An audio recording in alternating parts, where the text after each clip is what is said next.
I think everyone knows that feeling. You care about someone deeply, but they just see something fundamental totally differently. Oh, absolutely. It could be anything, really. Politics, parenting, maybe even just like how strong coffee should be. Right.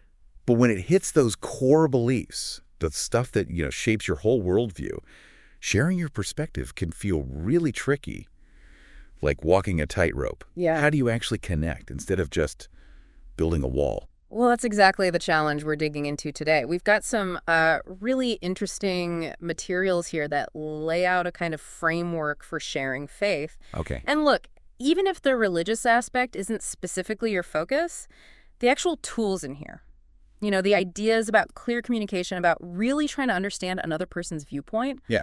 about shaping your message so it actually resonates, those are skills that are honestly invaluable in pretty much any conversation where you want to go a bit deeper. Yeah, what really struck me looking through this was the thoughtfulness behind it. It's not just speak from the heart, though that's part of it, I guess. Mm-hmm. But there's a real framework, this whole idea of a spiritual soldier, which sounds intense, It does. and a big emphasis on personal stories, plus some surprisingly practical tips on, how to talk about beliefs without turning people off. Exactly. And for you, the listener, who's probably juggling a lot and wants to get meaningful insights quickly. Right, without getting buried in information. Precisely. So our aim here is to really pull out those core strategies, the memorable bits, and connect them to these bigger communication ideas you can maybe use, well, right away. Okay, let's start with that spiritual soldier concept then. The material introduces Jesus, using this analogy, a soldier fighting enemies, enduring hardship, setting captives free. It's a powerful image. It really is. And the connection is drawn immediately. Yeah. If Jesus is presented this way, then those who follow him are, in a sense, soldiers too. And there's a direct quote.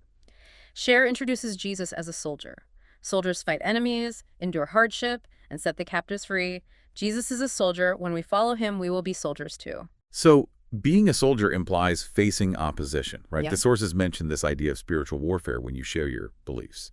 Yeah. So how do they suggest navigating that? What's the strategy for dealing with that kind of opposition? Well, it proposes this three-part approach for believers to defeat Satan, as the source puts it. Okay. First is Jesus' death on the cross. That's central to Christian belief about victory over sin. Second is sharing our testimony, which is basically your personal story. We'll get more into that. Right. And the third thing is not being afraid to die for our faith. Wow. Yeah, the source states it clearly. We defeat him by Jesus' death on the cross, sharing our testimony and not being afraid to die for our faith. That last point is definitely strong. But maybe stepping back a bit, even outside that specific spiritual context, there's a broader idea here, isn't there, about conviction? I think so. Like, when you're sharing something you truly believe, you will face pushback sometimes. Yeah. And having that deep conviction gives you resilience. Not aggression, but staying power. That's a really good point. Think about any situation where you're advocating for something, a cause, a project at work, even just a personal value you hold dear. There are always challenges, different views. The principle, sort of stripped down, is about the strength you get from really believing your message and sticking with it, even when it's tough. Yeah. It's also about getting over your own hesitations, your fear of how people might react. Okay, let's shift to that testimony idea. Yeah. The sources really emphasize the power of your own story. And they give a structure, which I found interesting. Yes, this is where it gets very practical. Yeah. The suggested outline is actually pretty simple. Before, how, and since. Before, how, since. Before is, what was your life like before this belief became central? And they note, interestingly, that even if you grew up religious, that before story can still be meaningful to someone else. It's about the contrast. Right, setting the scene, where you were coming from, then how is the journey itself. Exactly, how you came to this belief, the turning points, the experiences. And finally, since. What's changed? How has this belief actually impacted your life, your choices, your perspective? It's showing the personal meaning. Okay, that makes sense. And then there's this final step, this question. Would you like to hear more about following Jesus? They call it the "Is God working?" question. Yeah, and what's really insightful is the advice on how to handle the answer. If it's yes, well, that shows openness, maybe share a bit more. If it's no, the guidance is basically to offer a blessing, be gracious, and respect that boundary. That seems really respectful. No pressure. Very much so. Which is honestly a great lesson for any conversation, right? Knowing when someone's engaged and when to just let it be. But this focus on the personal story, the before how, since that feels like the core of it, it seems way more engaging than just, arguing facts. Oh, absolutely. Whether it's faith or persuading your team on a new approach or just connecting with a friend on something important, your personal story shared authentically, that's probably one of your most powerful tools. It lets people see the impact, connect on a human level, even if they don't end up agreeing on the specifics. Okay, so the sources also have these specific guidelines for sharing testimony. And these felt really practical, maybe even a bit counterintuitive. They are quite concrete. First Yeah. one, keep it short initially, like 3 or 4 minutes. Like so short. Well, the thinking is, 1, it respects the listener's time. 2, it lets you see if they're actually interested before you launch into a whole saga. Makes sense? And 3, it's just less intimidating, especially if you're not used to sharing like this. Okay, yeah, that clicks. Keep it concise, test the waters. What's next? There was something about age. Right. Don't mention the age you were when you became a believer. Why not? That seems like part of the story. The idea is to avoid sending unintended signals. Like, if you were young, someone might think, oh, I've got plenty of time. If you were older, they might feel like, oh, I missed the boat. It keeps the focus on the message itself and its relevance now, not on some ideal timeline. Ah, okay. Focus on the what, not the when. Got it. Yeah. And the third one, this feels universally applicable. Don't use Christian language. Yes.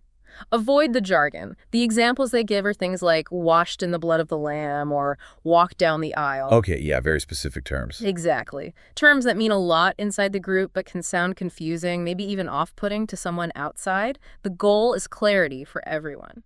Which just boils down to knowing your audience, doesn't it? Use language that connects, not language that creates a barrier. Avoid the insider talk. Precisely. Clear, simple language builds bridges, jargon builds walls, no matter the topic. Okay, then the sources get into a practice section.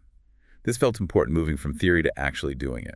Yeah, big emphasis on active learning. They suggest actually writing out your testimony using that before, how, since structure. Right. Then practicing it. Like, pair up with someone, take turns sharing 3 minutes max each, and then give feedback. Did you stick to the outline? Did you follow the guidelines? Practical.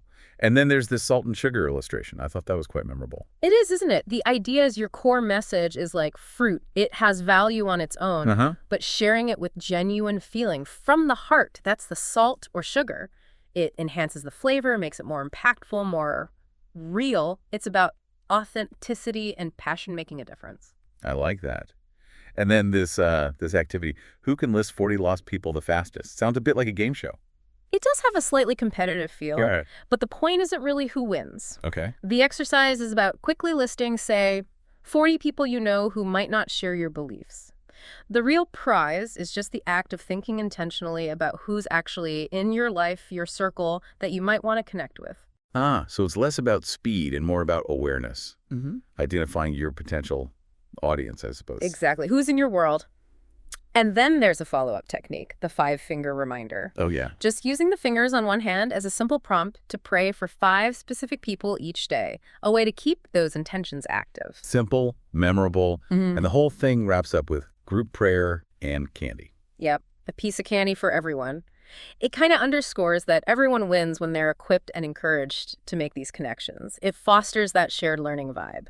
It's really interesting how they weave in these practical, almost communal exercises. It's not just about you alone with your beliefs. It's about practicing, getting feedback, supporting each other. And again, taking a step back. Those principles identify who you want to reach, practice your message, build support that works for almost any communication goal, doesn't it? Absolutely. A clear message, knowing your audience, practicing, having support. Those are fundamentals for effective communication anywhere, anytime. So let's recap this deep dive. We looked at this framework for sharing faith, starting with that strong, spiritual soldier image facing challenges with conviction. Then the structure for powerful personal testimony. Yeah.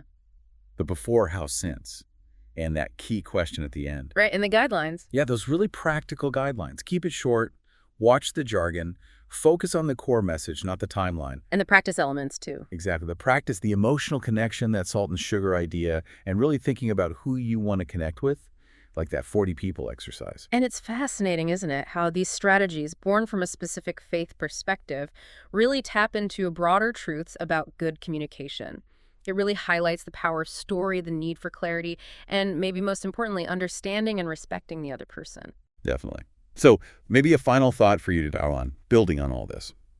How could you use this idea of a clear battle plan, your goals, the potential hurdles, or crafting your own compelling story when you need to communicate something important to you, maybe at work, maybe with family? Yeah. And who are those 40 people or maybe just 5 people in your world that you'd like to connect with on a deeper level? Good questions to ponder. Definitely something to think about. Thanks for joining us for this deep dive.